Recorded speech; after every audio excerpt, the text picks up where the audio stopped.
Dor pélvica crônica. Nem tudo é endometriose. Meu nome é Patrick Beleles e eu estou aqui para tentar trazer informação de qualidade clara para vocês e esclarecer as dúvidas de vocês. Bom, vamos lá. O que é uma dor crônica? Toda dor que dura mais do que 6 meses é considerada uma dor crônica. Então, é uma dor que o seu corpo quase que se acostumou com aquilo e ele trouxe que aquilo é o normal dele. Isso vai levar a uma sensibilização central. Então, os estímulos eles persistem lá mesmo com a retirada da causa da dor e é uma dor de tratamento muito mais complexo porque não vai envolver somente a retirada da causa da dor, mas vai tentar dessensibilizar centralmente o seu corpo sobre aquela dor, mostrar para o seu corpo que aquela dor não é normal. E a gente fala muito de endometriose e quando a gente fala de dor pélvica é importantíssimo e é fundamental falarmos de endometriose. Mas a gente tem que entender também que não é só endometriose. Há alguns anos, no meio da pandemia, saiu um artigo falando exatamente sobre isso, sobre como investigar a dor pélvica crônica numa revista de altíssimo impacto, que é a New England Journal of Medicine. É uma das principais revistas médicas do mundo. Tentava compilar exatamente isso, como a gente deve investigar, tratar essas mulheres com dor pélvica crônica. Então, primeiramente, a gente entender que não é só endometriose. A endometriose vai fazer parte da nossa investigação, mas não é somente ela a causa da dor. Poxa, Patrick, mas você fala tanto de endometriose, eu tinha certeza que dor pélvica crônica era endometriose. A gente tem que pensar nas outras causas, sejam elas ginecológicas, sejam elas não ginecológicas.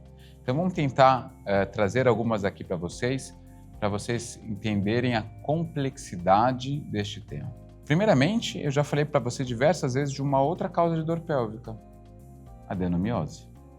A adenomiose é uma irmã da endometriose e que também pode causar dor pélvica crônica. Ela pode causar cólica menstrual, mas ela pode causar uma dor durante todo o mês. Então, é uma doença que a gente não pode descartar. Doença inflamatória pélvica ou moléstia inflamatória pélvica. O que é isso? É uma das ISTs, né? Antigamente a gente chamava de DSTs, doenças sexualmente transmissíveis, hoje a gente chama de ISTs. São doenças causadas por algum agente contraído por via sexual, mas que causou uma inflamação na sua pelve, que causou aderências na sua pelve, que isso pode levar a uma dor pélvica crônica.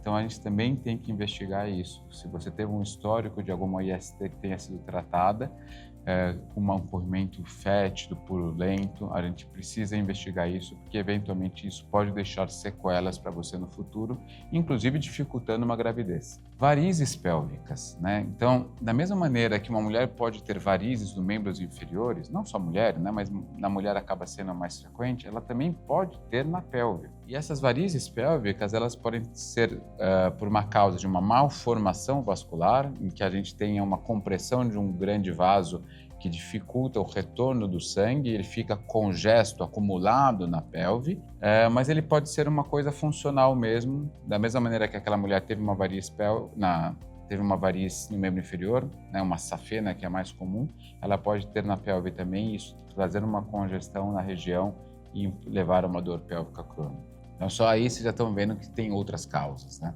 Mas vamos pensar também em doenças não ginecológicas. Cistite intersticial, né? É um diagnóstico de exclusão, né? Existem alguns aspectos que a gente pode ver na cistoscopia, que é entrar com uma microcâmera dentro da bexiga, mas é um diagnóstico de exclusão, a cistite intersticial, mas é uma causa urológica e não ginecológica de dor pélvica crônica. Doença inflamatória pélvica, doença inflamatória intestinal, né? Então a gente tem doença de Crohn, retocolite ulcerativa e a síndrome do intestino irritável, né? Então são doenças gastrointestinais que podem dar dor pélvica crônica. Então por isso é importante a gente prestar atenção na paciente, nos seus sintomas e eventualmente acionar os nossos colegas urologistas, os nossos colegas gastro para nos ajudarem nesse diagnóstico. A gente pode ter também questões musculares, né? Então é muito comum a gente avaliar o assoalho pélvico e ver que tem tensões, contraturas musculares. São minhas pacientes sabem que eu sempre faço essa avaliação muscular também. E aí, muitas vezes, eu vou acionar a nossa colega fisioterapeuta para nos ajudar no manejo e no tratamento dessas pacientes. E, por incrível que pareça, causas psicológicas. Nossa, Patrick, sério? É sério. O estresse crônico pode aumentar a tensão, pode aumentar a inflamação e causar dor pélvica. Pode dar, na verdade, dor em qualquer local do corpo. Então, o manejo do estresse também é muito importante nisso. Então, vocês conseguiram ver a complexidade do tema? É muito mais do que falar, olha, dor pélvica é igual a endometriose. É muito mais do que isso. Então, sempre que vocês tiverem uma dor, fique atento que isso é um sinal do seu corpo. Merece uma investigação adequada, tá? Então, se vocês gostaram, curtem aqui, comentem aqui, compartilhem o nosso conteúdo.